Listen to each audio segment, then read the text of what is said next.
Welcome back. I'm Simon Severino, your personal business coach, and today I want to help you make your sales less volatile and more repeatable. Because one thing that you all guys are reporting is, oops, Simon, sales is getting harder. It takes me more meetings. It takes me longer from awareness to closing a deal. It takes so long. What can I do? What can we as a team do? My people are starting to get demotivated. I don't want to lose my people. Simon, what can I do? So it's happening. It's really happening. Sales cycles are getting longer for multiple reasons. Some of them are market related, supply chain related, and some of them we can change.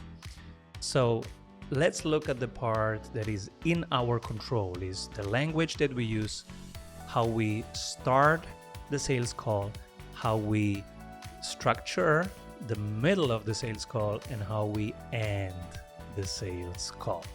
So let me share with you two things that you can do. First of all, you have to pick a sales model. Whatever the sales model is, you don't have to pick ours, you have to pick one. So Google some sales models, find the one that speaks to you, and when you have that, really stick to it. I will show you one and how to stick to it and how we use it. This might be the one that resonates with you. If so, I'm happy to help. So we use the 8 steps of the repeatable sales. Step number 1 is visualizing. And every week I get 5 to 7 sales recordings from you guys. With Simon, this is what happened. I didn't close the deal. What can I improve next time? So there are typical patterns in there, and those typical patterns and what to do, I've baked into the model over the last 21 years of coaching you guys. These are the things that we also do, and I'm sharing them. You can download this directly for free on Twitter at Simon Severino. Get the repeatable sales template. Now, what's in there? Let's look into it. So, step 1 is visualizing. If you don't visualize their exact words, they have no reason to trust you, and especially if it's a cold situation, and most of prospecting is cold. So why should they listen to you? They don't even want to talk to a salesperson. 70% of millennials don't want to talk to a salesperson. They prefer to just Google stuff, to make their own research, to make their own decision. They don't want to talk to a salesperson because they don't trust salespeople. They trust more engineers, developers than salespeople, because those people, at least they build stuff, they know what they're doing. While salespeople are associated with being pushy and just trying to sell you a used car. So they don't want to talk to salespeople. It starts with a low trust situation. I don't know you, I don't trust you, maybe I don't even like you.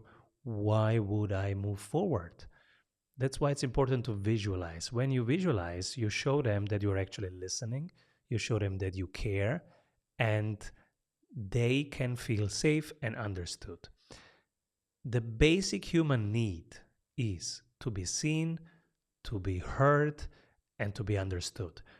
If you do this in step 1, that can take a couple of seconds or a couple of minutes, then you can move to stage 2. Stage 2 is when they tell you not just the symptom, but actually also the emotional connection. So, hey Simon, I need help with my sales. Why? I don't move to step 3 before I hear the emotional connection. I say, okay, what happens if you don't find what you're looking for?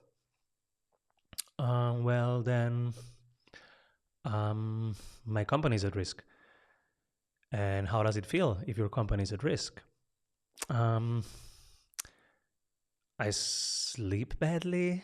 I might lose people. I start being afraid. Okay, and what have you tried? And have you given up trying? So this is a series of questions that you can use to get to the emotional, to the body-to-body connection, because if you don't have the emotional connection to the problem, that we call their frustration, their current main frustration, there is no reason to move forward to step 3. And most of your recordings, guys, when they hear the frustration, they immediately jump into solving. Some of you, 10% of you, they even start with the presentation.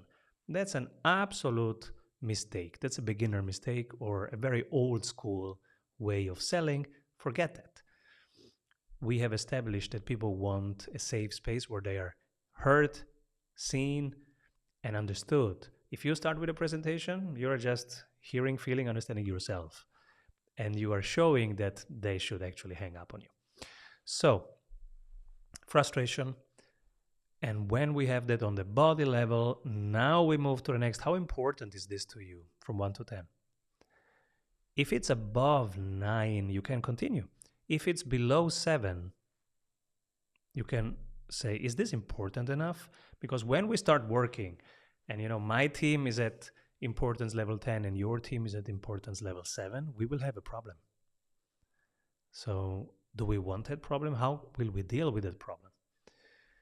And after solving the importance level 3, you move to the cost of inaction.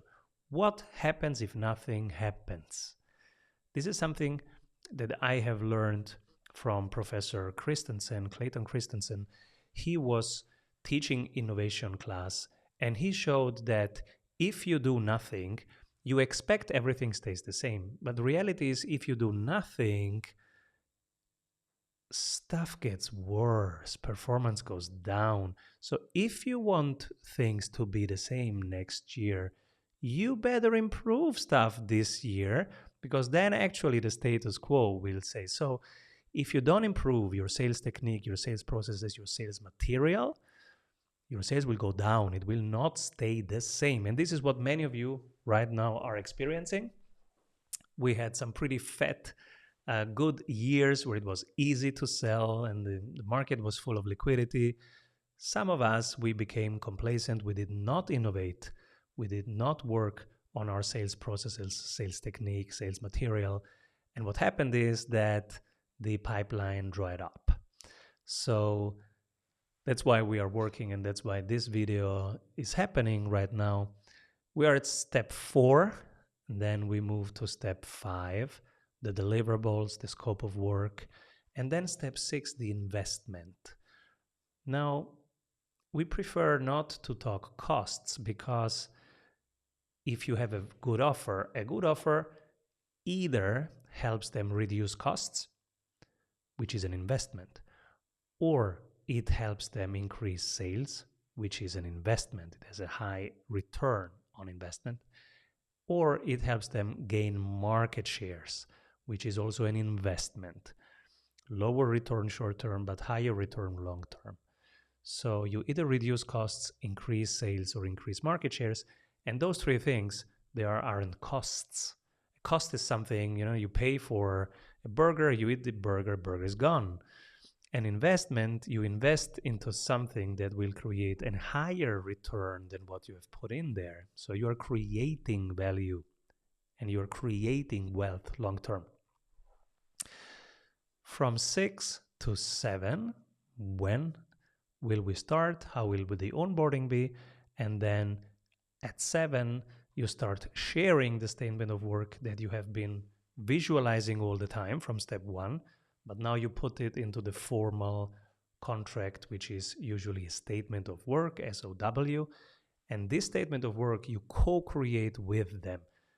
In complex, big deals above $1 million with larger enterprises, you will have to do multiple rounds. You have 4 buyers, the executive buyer, economic buyer, technical buyer, and user buyer. So you will have to start co-creating this and then invite the other 3 into the next rounds and finish co-creating it with them.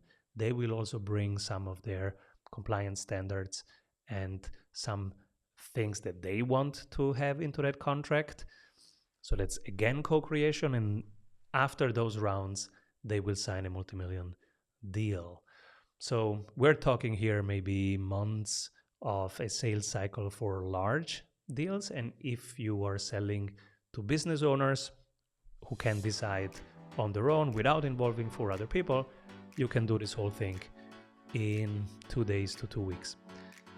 These are the 8 steps of the repeatable sales. I hope this could bring some clarity into one specific thing you can do this week to make your sales more repeatable. First, don't do those mistakes that we just went through.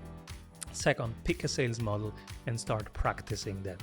If you want a sprint coach, I know very good coaches and I'm happy to bring you together with them. If you want this tool, I have just shared that on X, on Twitter, at Simon Severino is where you can find it. Have a great day. Let me know what you need in the comments and I'm happy to do a deep dive video on that. Have a great week. Keep rolling.